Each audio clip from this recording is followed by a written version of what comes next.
I fell in love with PR because it was the first time I ever felt like my natural born given talents were actually headed on a career path. I feel like growing up, you were made to feel like if you're not good at science, you're not going to be a doctor, or you can't retain information, then you can't be a lawyer.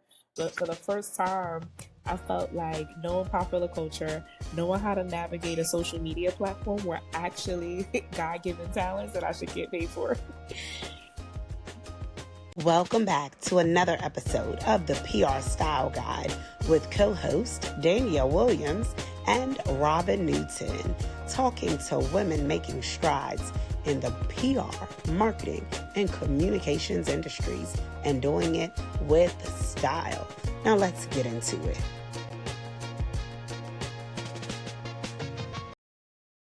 Hello, I am Robin Newton, and I am joined by my fabulous co-host, Danielle Williams, and we are so excited because we are kicking off season 2 of the PR Style Guide with Raven Robinson.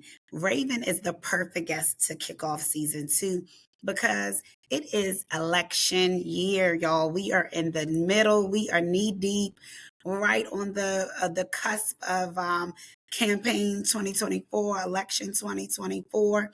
And Raven is moving and shaking in the PR and politics field. And so we can't wait to dive in to more about her background, what she's doing, and what it's like working in PR and politics.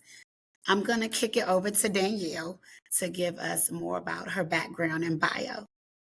Thank you, Robin. And hey, everybody, again, welcome back to season 2. We are thrilled to be back for the second time. We have a lot of great content, great things coming up. And so, as Robin said, we are kicking it off with Raven. Y'all see that? Raven, Robin. I love it. All right. So, and two birds. It's an R and an R and two birds. I was going to mention that earlier and I didn't. But yes, I love it. I'm here for it. So yes, we are kicking it off with Miss Raven Robinson. So Raven is a young, innovative political strategist and public relations consultant from the Bronx, New York. She is also CEO of PR to Politics, a PR consulting firm that provides public relations and government affairs services to political candidates, public figures, nonprofit organizations, and business owners. Raven has been featured in a variety of media outlets, including CNN, CBS. She has been featured also in publications such as Forbes. And we're going to get into all of this when we dive into this conversation with Raven. So, Raven, welcome to the PR Style Guide. Perfect. Thank you guys so much for having me. I'm really honored. Raven, welcome. We love to kick things off with our go-to question. And Danielle and I, we always love this question. We get so much feedback, great feedback from our guests, but it's the one staple question. So if you're not familiar with the PR Style Guide, this will give you a little tip about us. So when did you first fall in love with PR? I fell in love with PR my sophomore year in college, 2010.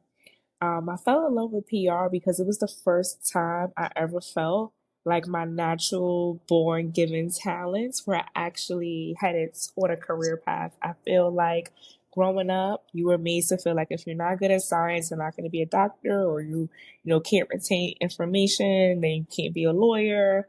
All the technical positions and jobs, but for the first time, I felt like knowing popular culture, knowing how to navigate a social media platform were actually God given talents that I should get paid for. That's so true. What college did you go to? I went to the City College of New York, and there I studied political science. Nice. So the City College, and is that a private institute? Is that a public? What? It's public. It's part of the CUNY school system here in New York City. Okay, so tell us about your experience there. Just tell us a little bit more about your journey. My experience in City College was really good because I immediately found my tribe. So I grew up in the inner city of the Bronx, not the best school system, but one of the things that my teacher informed us was especially me going to commuter school, he would say, try to be very active and involved on campus because sometimes, public school universities are not looked at as good as like private institutions, depending on who you ask. So he was like, you always want to do things to set yourself apart. And one of the things is to be active in a club. So I didn't know what club I was going to join. I had no clue, but literally one day I had a aha moment. I was walking and I seen a sign that said, join the Public Relations Student Society of America. So I said, oh, mind you, I didn't really know what public relations was. I didn't know a publicist prior, my background.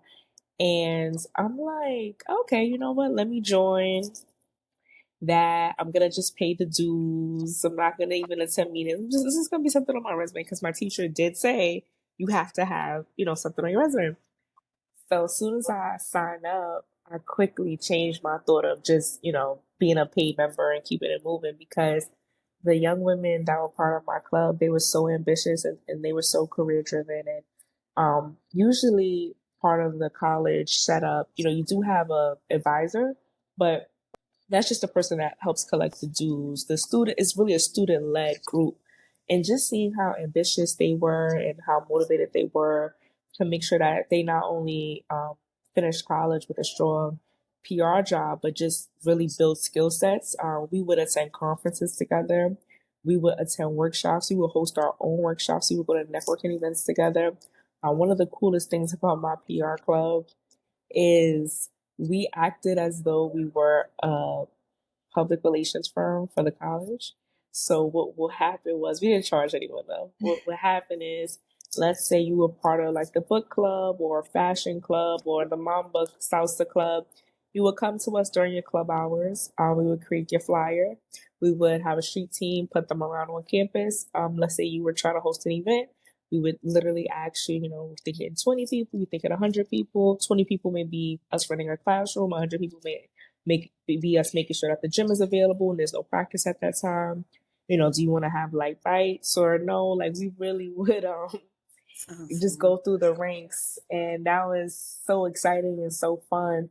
And like I said, college was fun for me because I felt like immediately by my sophomore year I found my tribe, and that really helped me to propel not just in my career but to navigate college easier, because I grew excited to attend conferences, be in the classroom, and see my peers. Such a great idea. I love the concept of Mhm. taking the PR firm style and bringing it to college, having it ran by a student ran organization. It's kind of a win win for the Yes. PR students. They need the experience, exposure to working Yes. with clients, and it helps the organizations that you're supporting. And y'all could have got paid for that. We'll talk about that in another episode. So, how did you start your business? Let's talk about PR to politics. Yes, I know that the word accident, they say, is no such thing, but for me, I'm always blown away by when I meet people. I'm 33 now, but when I meet other young people, even younger than me, that's like, oh, I always knew I was gonna be a boss, so I knew I was gonna be a CEO. Like for me, that was not part of the plans that I had for myself. I would have loved to work at a big corporate PR firm. I would have loved to work my way up and be a lead and be a account executive at a big firm. But I think that graduating college was my first encounter with like direct racism and just like really understanding that diversity and inclusion is not a thing people really want to do. I know that we struggle with it now, but I feel like it was even worse back then. You know what I mean? Like it was less accountability for companies to hire people of color, um, and specifically more so like in the corporate, legal and political space.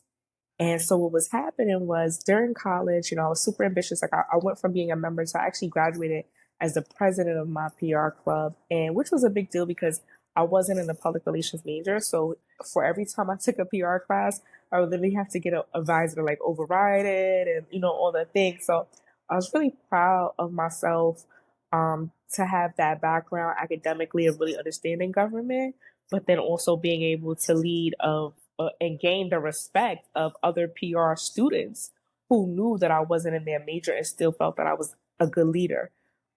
So I think that kind of, hyped my head up a little bit. We were getting local news to come to the school. We were part of big student-led campaigns for big organizations.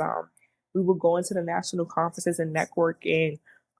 We interning everywhere from media clipping companies to be so I can be on both ends of the spectrum of what it looks like to acquire press, and when you acquire press, what are the key KPIs that you have to present to a client, because I was getting that information. So I'm be honest, you couldn't tell me that I wasn't gonna. I thought that I was gonna have several offers, to be honest, to graduate with none. And at that time, I was very discouraged because I felt like that was like I said, I grew up in the inner city. So in the inner city, yes, there are other inequalities, but we're all blacks, we're all Hispanic or people of color. So that was the first time graduating college where my first encounter with corporate America, where I had to talk to white people and almost kind of, in a sense, get their approval. I never had that experience as much before. So I was sitting on these interviews, I was on the LinkedIn, I was talking to recruiters, and for some reason, despite the interviews, despite the case studies, despite the knowledge and all the hands-on experience that I've had and was able to articulate to them, I just never got the job. So back in 2009, one of my classmates attended, not my classmates, sorry, one of the club members had attended a conference in San Francisco, and we had, as I said, we were very serious clubs. So what we would do is, if you attended a networking event or a workshop or a conference, you have to take notes, and then you would bring the notes back to our next PR meeting and debrief with everyone. So while she's doing her debrief from San Francisco, she's telling us, like, listen, I went to this conference. They said that Twitter's the next big wave. Everybody is mandatory. You got to make a Twitter account because we can't be the PR club and we're not on the next new wave. At that time, I didn't really know too much about Twitter, but I had to think of a cute name, and I thought PR to politics because I literally was sitting in my PR club, too, and then politics because I'm sitting here, but I'm a poli sci major, so I didn't know that that was going to be a business for me. I just thought it was like a cute name, and I can use Twitter to share PR trends and political trends, and people just knew that I was the girl who was in love with two industries. So this was 2009. I just had the name. Wasn't really doing anything with it. Literally was just a social media handle. And then 2012, when I couldn't get a job after a few months, I turned it into an LLC, and I just started consulting here and there with different like elected officials. Different PACs were hiring me to support the candidates that they endorse. I did PR for an art gallery, which was really cool. I would, get press that comes to all their exhibits. But in that time, I still was applying for jobs, and I still kind of had a little hope that, I'm just doing this for money. Like, a big PR firm is gonna come and see how amazing I am, how knowledgeable I am, and they're gonna hire me. And that day just literally never came. And over time, just worked on different campaigns, a lot of word of mouth, people coming to me, because what was happening was a lot of elected officials, they were going to like the big white firms, but what was happening was they had the media contacts, but not the like black media contacts, or not contacts, or the local media contacts, or they didn't really understand what was taking place in popular culture as a way to drive voters. So you would have a local race, in Brooklyn, but then they're pitching a person for CNN, but the people in Brooklyn just want to watch News 12 and have it on rerun. You know what I mean? So they didn't know that there were certain artists that were having days and block parties, things that I kind of was already attending because, it's part of my lifestyle, to be able to suggest, no, there's going to be some constituents here, or no, that housing project is in that district. We should just knock on doors. That's going to be bigger than that press opportunity. So just having that insight and really knowing how it worked, really was an opportunity for me to win me over to different clients. And the more results I got, the more people came to me, the more people kind of co-signed. It was like, wait, who's behind X, Y, and Z?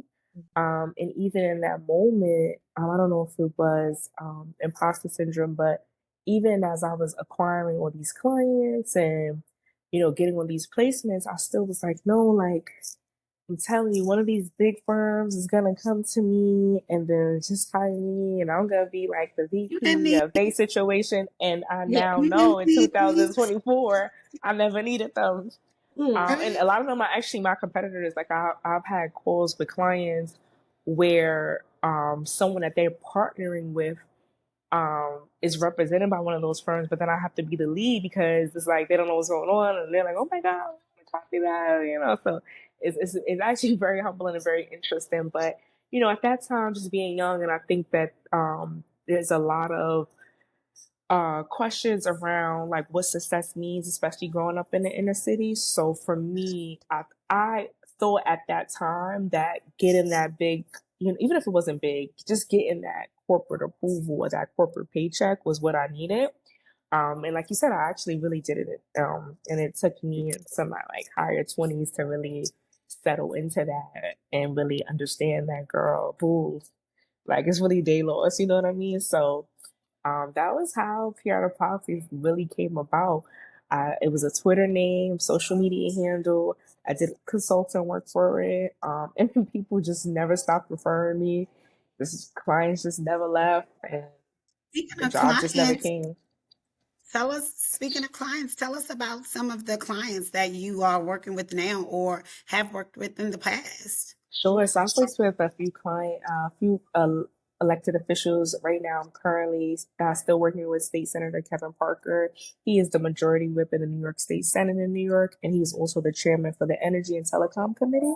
I'm so really excited to be working with him. And he actually just announced that he will be running for Brooklyn Borough President, and my firm will be one of the consultants on that race as well. So I'm really honored and really excited about that. Another client that I'm working with is he's a former assembly member, but former Obama key staffer, and former DNC chair, Michael Blake. So I'm really excited to be working with him. I ran his first inauguration again through a referral and ended up just working, kept doing events, and still part of his team now. So I'm really grateful. And then I work with some non-political clients as well. And when I work with non-political clients, I really love the government affairs aspect of being able to create community opportunity in government affairs to help leverage them in the press, and really bring them to the forefront and bring them the notoriety that they need. So that can range from something as very small as getting you a proclamation at your event, or something very, very big of getting a candidate to formally endorse you, put you in the budget, and things like that.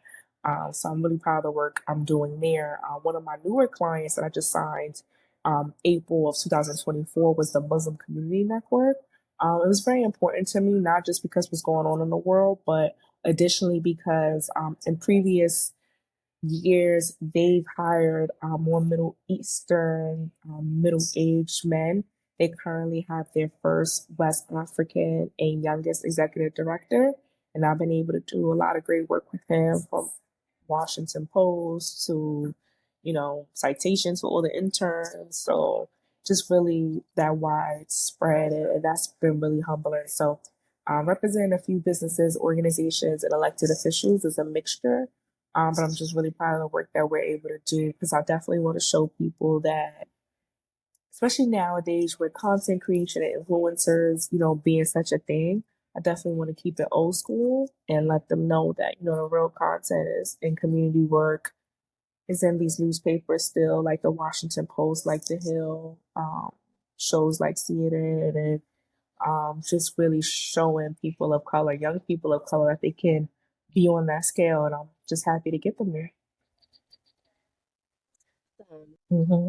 We got a chance to talk about some of the clients that you work with. Let's talk about some of the media placements that you got. So I know you mentioned CNN. We also see PBS, Fox. Hmm. You've been, quoted in Black Enterprise, Forbes. So yeah, it looks like here you also, and I don't want to steal too much of your shine. Yeah. Also, There you go. you've been able to speak at NBC Universal, Hmm. things about entrepreneurship. I know you said just being young and, influencing that generation about going after that. So just, I would love to know, yeah, a little bit about some of those things. Sure. So I've been able to get clients in Forbes. I've been able to get clients just honestly through networking. New York One, which is a very prominent local news station here. I literally call them. It's so funny. Like sometimes when I'm on the phone with the news desk, they're like, Raven, I'm like, yeah, but so what time I think you want me to just take the content and send it to you and then I can write the caption? They're like, yeah, do that because what? And it's like sometimes with the clients or even not even clients when I'm around everything people, they're like, I'm like, what? They're like, I didn't know it goes that way. I'm like, no, I'm just cool with her. Let me just sit on the press release. She gonna just here. So, girl, I got the pictures, So just really being that person that um treat treat media and reporters like real people and not what you could do for me, but what can I do for you, So Mhm. Yeah. being that person, how can I make your job easier?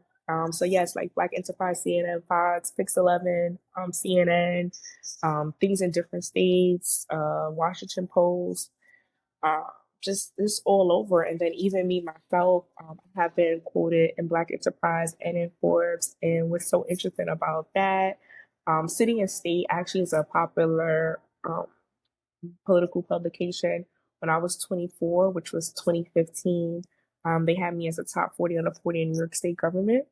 And that was really big for me. I was really proud of that. Um, but I think for me, the newest thing is Forbes. Their diversity and inclusion effort is called Forbes BLK.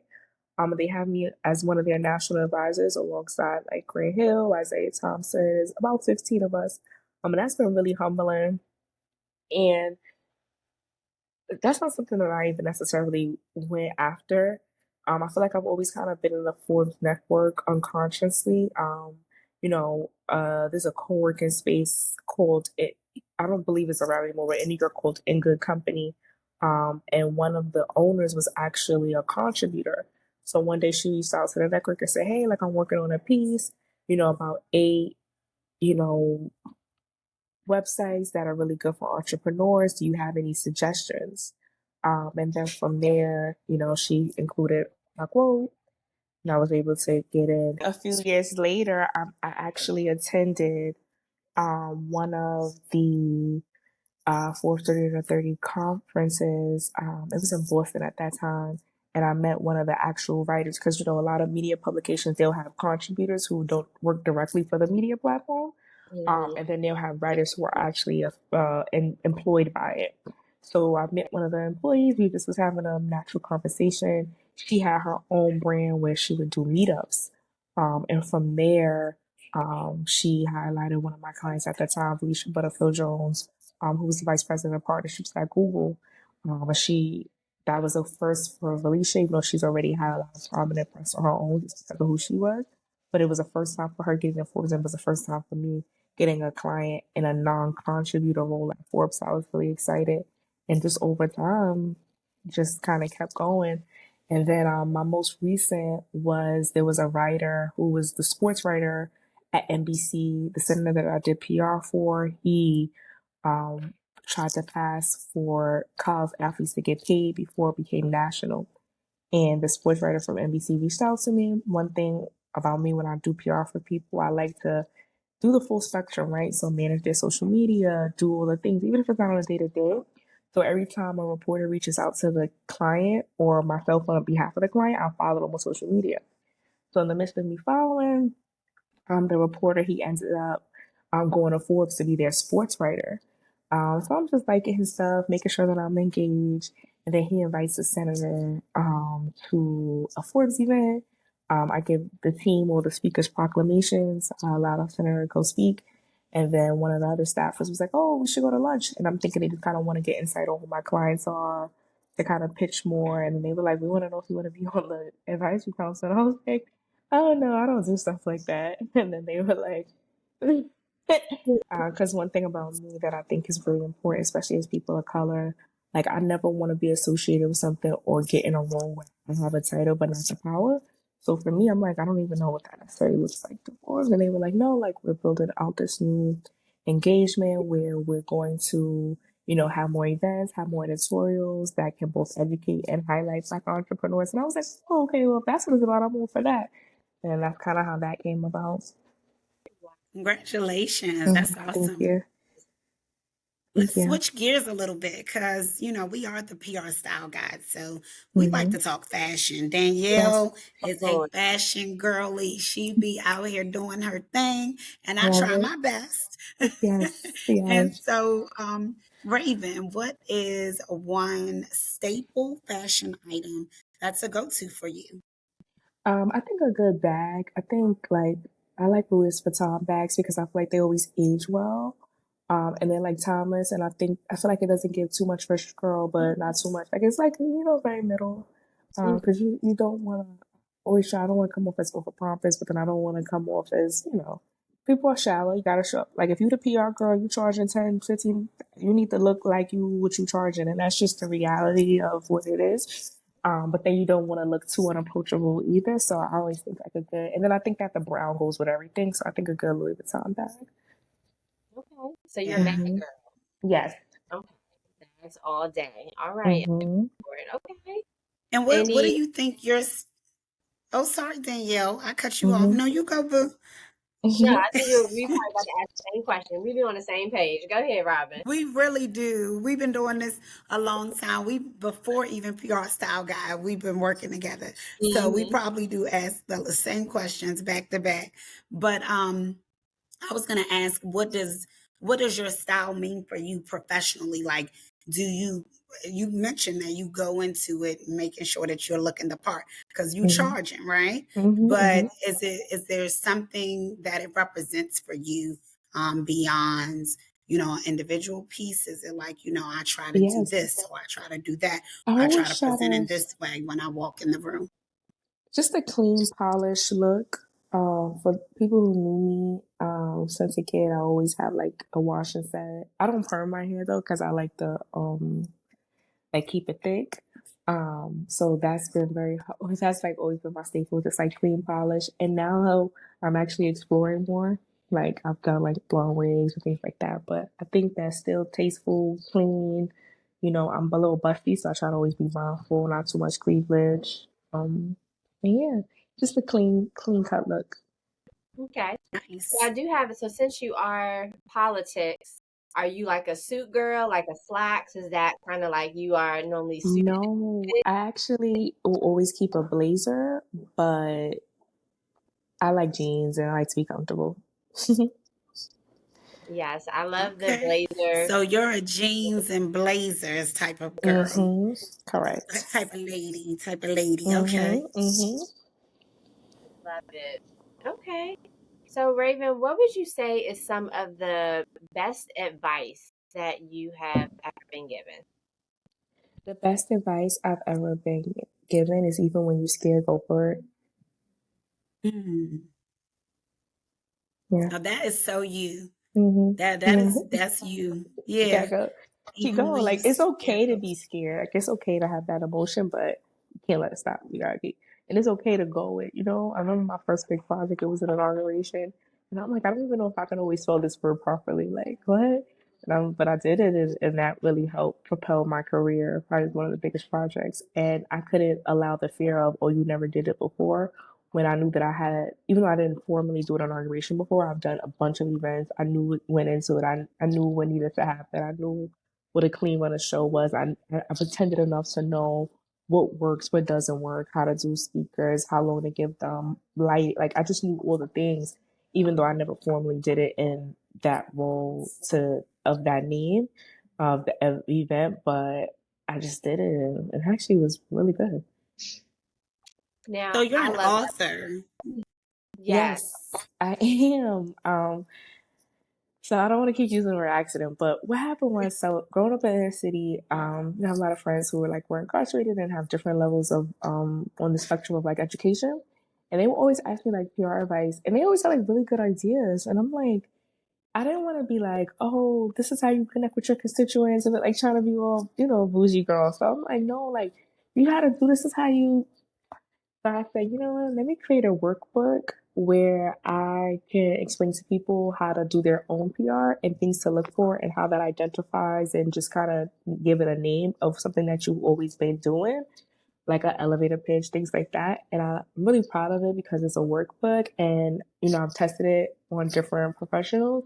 So I feel like at a PhD level and even at like a high school reading level, like you can still acquire it and propel with it. And that makes me really proud because I feel like so many people haven't been able to do that. And I feel like there's so many times I go to conferences and oh my God, it's so amazing. But with it, I really retain and I'm like on to the next thing because it's a workbook. It makes you kind of go back. So I really explain like what's a SWOT analysis for your brand? What are the differences between the weakness and the threats of your brand? How do you navigate the weaknesses and really outlining the threats to be able to still propel and to really acquire? How can media really help your brand? How can bartering help your brand when you're trying to leverage?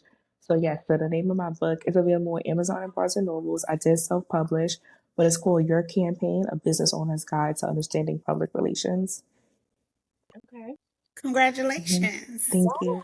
But Yes. yeah, that's how it came about. Like all of my like friends are like, "Oh, so like, how can you give me all these consultations? Love y'all down, but you got them, So Well, they do say put, people who write books, those are your mentors. Like you can buy somebody's book mhm. and they're your mentor. So you are helping. Correct. And that's essentially what I want to do. My next project, I actually want to try to get them like approved in like prisons or like on prison kiosks because I know like a lot of people, that are incarcerated, they like finally have a moment to sit down and figure out what beard oil they always wanted to do or what t-shirt line they always wanted to have. So I want them to feel like they have some direction to be able to, once they monetize or even get like an investor, to really kind of really express their brand and what their mission is and what they're trying to do.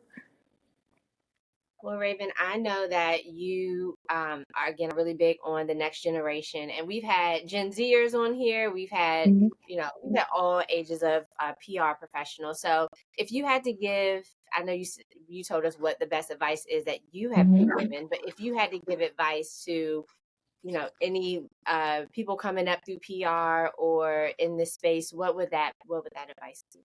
Don't get caught up in the hype and stick to the basics at all times. What I don't want to happen on my fear is as things become a little bit more accessible and like with the influencer world and like social media, like I don't want to have a PR professional who, yes, they could chat, GPT, but still know how to write it on your own. Like, yes, if your homegirl works, at Essence and she'll take your text or DM, still know how to do a formal pitch. Like, don't get so caught up in the hype because everyone is not gonna just be a peer and you want your case study to really extend beyond like your network and that's how you're gonna be able to grow your network. So I'm so happy that certain things are a little bit more accessible, but don't get caught up in the hype and really stick to the basics. That is such So good. how do you manage it all? You got a lot going on. You've written a Hmm. book, running a Hmm. business. I'm sure you enjoy a little bit of social time in New Hmm. York. Y'all always have the dopest events and things going on. I'm a DC girly, but I can respect New York and the type of events that y'all always have. I'm looking online. I'm like, oh my God, I wish I was in New York this week. Hmm. So how do you manage it all? I do have a team. I delegate, but I love work so much that I can. Sounds gonna sound bad, but I can really work a lot of hours and bust it out. And honestly, at this point, I feel like PR is my social life as well. So that makes it fun. Absolutely. That is very true. It all intertwines at some point. Correct, correct. Yeah. And Well, even now, like with being an advisor, like on the Forbes board and stuff like that. So sometimes you may have a conference, but it's still like social for me, in a sense because I'm having fun. So Absolutely. Raven, it has been a pleasure having you, likewise. Style Guy. Thank you guys so much. Oh, this was so fun. Thank you. And sometimes PR professionals, we're pitching, but we don't get to, have a moment to talk about ourselves. So this was cool. Thank you guys so much for having this platform. Thank you. And share with your friends and let Definitely. people know that, we're out here. It's new. This is a new venture for us. As you heard, this is just the beginning of season 2. But we recognize that as both PR women ourselves, we aren't usually the ones telling our story. We're usually spending time telling someone else's story. But we Correct. got to pull into ourselves, into each other. Danielle and I love this platform because we're learning. We've both been in this business for a while, but as you know, in the PR space, you're constantly learning. You have to. You have Right. to be engaging in new ideas, new technology. And so we enjoy learning from the guests that we have on. And Raven, it's been a pleasure chatting with you. Thank you for all the Perfect. knowledge, the gems, and just sharing your story with us. Yeah. Perfect. Thank you guys so much. Raven, one last thing. If people want to connect Yes. with you, where can they find you? And you tell them about where they can get your book one more time or share it. Perfect. Of course. So the workbook is available on Amazon and Barnes and Nobles. It's called Your Campaign, a business owner's guide to understanding public relations. But if you put in Raven Robinson, it's going to come up. And then also on social media, just at PR Politics. So that's PR, the number 2 in politics. Feel free to connect with me. I actually manage the account, so now I actually answer. Awesome. Thank you, Raven. It's a pleasure Be- having you. Of course. Thank you so much. Have a great evening, guys. Thanks. And before we hop off, we just want to shout out the ProCon experience. This conference is amazing. Danielle and I had an opportunity to attend this year, and you can find some cool information about it on our Instagram page. And what we did at the conference, I think you all will love. We had the opportunity to ask the ladies there, what is one PR, what is one fashion staple for them in this business? And we got to learn a little bit about them in addition to that. So, we love talking fashion here. So Yeah, go on our Instagram page yeah, and get all that information. It's yeah. PR Style Guide Podcast. And check out ProCon as well at Experience ProCon. And all right, that is it for this episode. Thank you all so much for joining us. We look forward to seeing you next time. Thank you.